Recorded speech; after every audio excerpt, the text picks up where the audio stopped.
I'm not sure if I have enough signal to send this, but it's worth a try. All of my phone calls fail as soon as I hit send, and text messages end up the same. A bar of connectivity comes in and out, but I'm not too hopeful this will be any more successful. It doesn't matter either way for me, but maybe it will save someone else from this nightmare.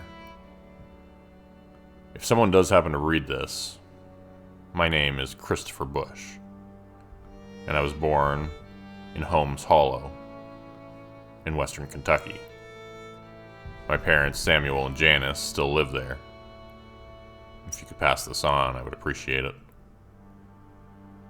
It's 3:13 a.m. Eastern Time, and I'm in a remote cabin halfway up Harlan Mountain.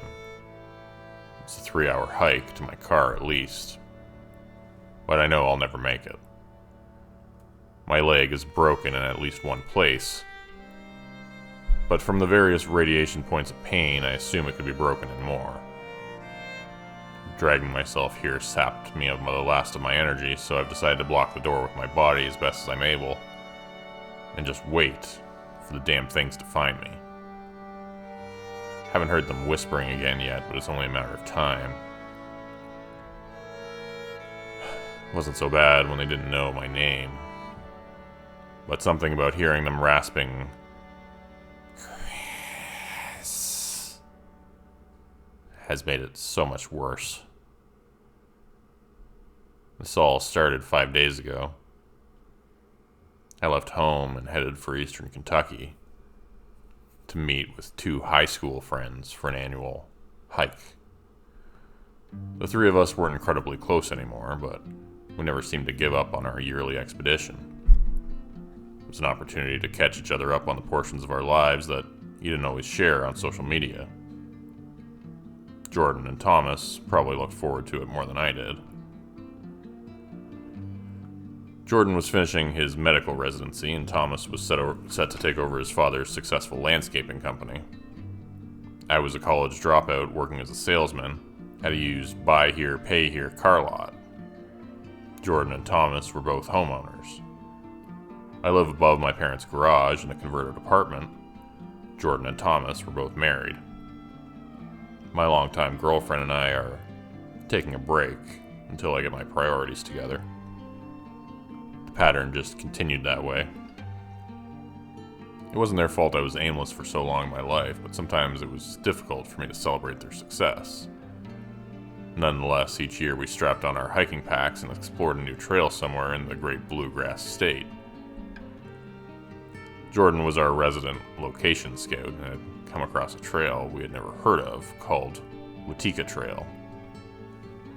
According to the little information available, it hadn't been maintained since the late 1980s. This may not seem widely appealing to most people, but we had been hiking for so long that we began to try and find more difficult trails to increase the challenge. We had discussed section hiking the Appalachian Trail once or twice, but both Jordan and Thomas had commitments that would make that rather difficult. Finding overgrown and unkempt trails were as close to a challenge as the 3 of us were able to come up with. After nearly 3.5 hours of driving, I pulled with my old RAV4 onto the dirt road that Jordan assured me would lead to the head of the Watika Trail. After some bumpy travel and a few questionable turns, I saw 2 cars parked off the side of the old road.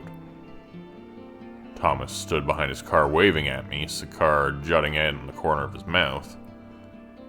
I put the car in park and jumped out. "Good to see you, brother," Thomas said as he walked up and gave me a quick, back-slapping hug. I returned the gesture. "Looks like we missed Jordan. He left a note under his windshield that he was going to get an early start and meet us about a mile or so further up the trail." "You'd think he wouldn't have us haul ass across the state to go find him in the woods," I replied, half amused but slightly irritated. "I thought the point of this was to hike together." "Yeah," he said, and let out a low-pitched laugh. "I guess the fast-paced ER doc has made himself a little impulsive and impatient. Ready to get moving?" I nodded and headed back to my car for my gear. We both unpacked our gear, strapped on our packs, and started heading up to the mouth of the overgrown trail. The note hadn't been very informative, but it did say that Jordan would trail markers in the direction he had headed. Sure enough, we saw a neon yellow trail marker on an old oak tree a few feet in. I pulled it off the tree and could see it was marked, "Dissolves in water," printed at the bottom. Good old Jordan, ever the environmentalist. I struggle to afford basic necessities from time to time, and he can afford dissolving trail markers. As Thomas and I trudged up the thin and scrubby path, we had the usual conversations you have with someone you share a long history with but don't see anymore. How is the family? Is work going well? How is the significant other? Any new shows to binge on? Do you remember the time that Thomas shared as humbly as he could the success he'd had over the past year, and I did my best to congratulate him. I shared a mildly exaggerated version of my limited success, and Thomas always found a way to respond in a way that a proud father would. It simultaneously insulted me and made me happy to see him again. After clearing more than 3 miles of the rough trail, we continued to see the yellow trail markers, but their frequency was beginning to dwindle. To make matters worse, a light rain was beginning to fall and would likely begin to dissolve any more markers ahead, as well as the ones behind. Jordan had gone further ahead than he originally stated, and it was beginning to get dark. Thomas, usually patient and understanding, even began to show signs of frustration. "We should probably go ahead and set up camp here," Thomas said with a sigh. "I'd like to catch up with Jordan, but a low light in the rain will make it more trouble than I think it's worth." I agreed with him, and we began to set up our tents. The rain began to increase, which drove us inside and left us to eat an unsatisfying meal of protein bars and tepid canteen water. We talked back and forth through our tents for a bit, but as the dark of night settled over us, we decided to get to sleep so we could get started early and find our over-enthusiastic friend. Settling into my sleep sack, I drifted off pretty quickly. A light rustling and squishing footsteps woke me around 1:15 a.m., and I called out Thomas's name but received no reply. After a few more minutes and a few more wet footfalls, I called out his name again with the same result. Not sure exactly what to do, I began to slowly unzip my tent door just far enough to make a look out, but saw nothing.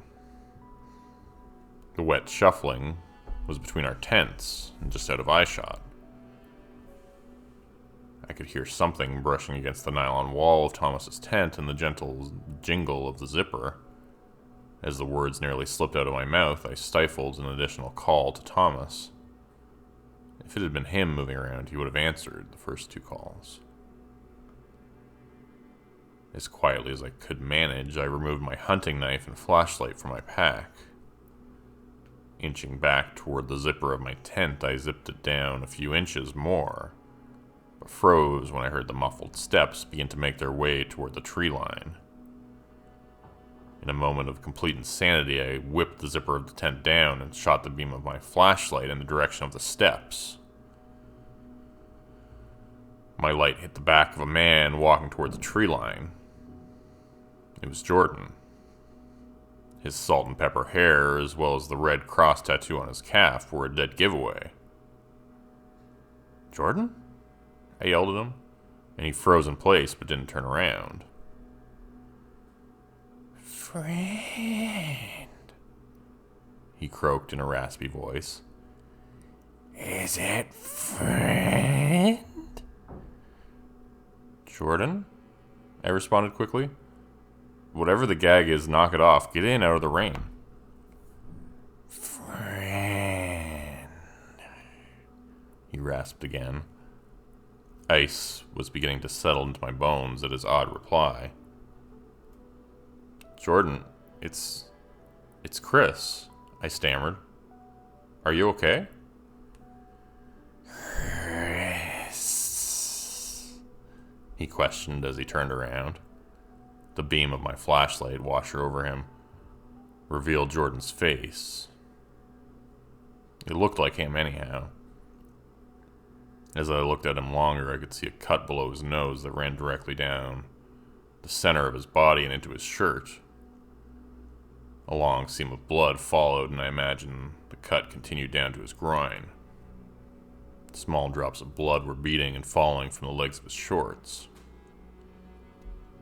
Yes, Chris. Come. Jordan extended his hand and beckoned me toward him. The underside of his nails were dirty and speckled with blood. I pulled on my boots as Jordan continued to attempt to summon me. Knife in hand, I slid my pack onto my shoulders and made my way out of the tent. Pointing the knife toward Jordan, I warned him to not come any further. I asked him what had happened, where he'd been, and how did he get hurt, but he only smiled and continued to say my name in a long, drawn-out whisper as he gestured for me to come toward him.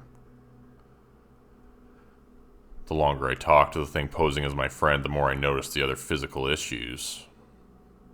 His teeth appeared white at first, but the more he spoke, the more I could see his gums were a grayish color, and the teeth at the gum line were black and decayed. The whites of his eyes appeared normal at first glance, but if the flashlight in my shaking hand passed over them, to give the same sharp red glare that was so common in old photos. Its skin seemed to sag in places like a sweatshirt 2 sizes too large. Chris, come now. Please. The thing implored. I knew I had to get out of here, so I began backing up while keeping the light trained on the thing that looked like Jordan. After I was about 30 feet away, I heard another set of footsteps sloshing through the deepening mud. Friend. Something behind me rattled out. Spinning around, my flashlight fell on what at first appeared to be Thomas. Immediately I noticed the same cut under the nose, the same red glare in his eyes, and half-rotted smile. Friend. No. I heard the Jordan creature shriek behind me. Chris. Yes. Chris. The Thomas creature shrieked in response. Come. Without another thought, I began to run as hard as my legs would carry me. Low-hanging branches whipped and cut my face. A few hundred feet later, as I attempted to jump over a fallen log, my shoe made contact with the top. Tumbling to the ground, I lost my knife, but had no time to try and locate it. Scrambling out of the mud, I continued running blindly through the forest. My flashlight beam bounded up and down as I pumped my arms. I could hear 2 voices whispering my name beside me, overhead, behind me. It seemed to come from everywhere at once. As I continued to bound through the woods, hearing the whispers of my name easily keeping pace, the ground began to transition from mud to what felt like pebbles or gravel. Before I could assess the terrain change, my feet began to slide out from under me as the stones shifted and I began to blindly tumble down a hill.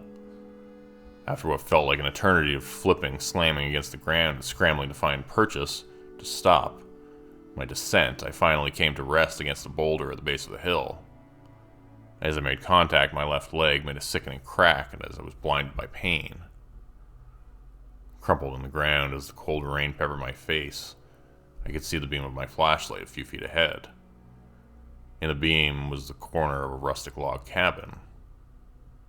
Good choice or not, I began to scream for help. Lying helpless on the ground, I wailed for anyone inside to come help me. I cried for them to just get me inside. No reply came. After a few minutes of sobbing, I decided I had to try and make my way to the cabin. I sat up and began to drag myself backward in the direction of the cabin. As I passed the flashlight, I picked it up and tucked it under my chin as I continued to inch toward the door. The only blessing I had come across today was that, as I reached up and turned the handle of the cabin door, squeaked open. With the last of my strength, I pushed myself up the stairs, rolled over, and slammed the door. There was a sliding lock that I managed to knock into place before collapsing against the rough wood of the door. Here I sit, waiting for daylight. or those things that look like a bastardized version of my friends. I'm beginning to hear wet footsteps outside of the cabin now, as well as indistinct murmuring. It won't be long again until I hear them whispering my name. I've done what I can for myself, so it is what it is. Something lives on the Watika trail. Don't come here.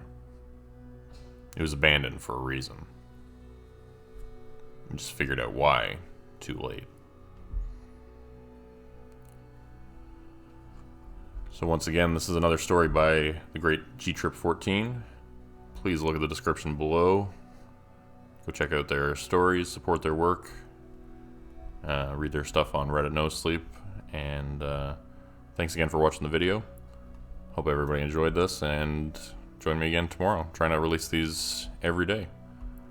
Thanks again for watching. Take care, everybody.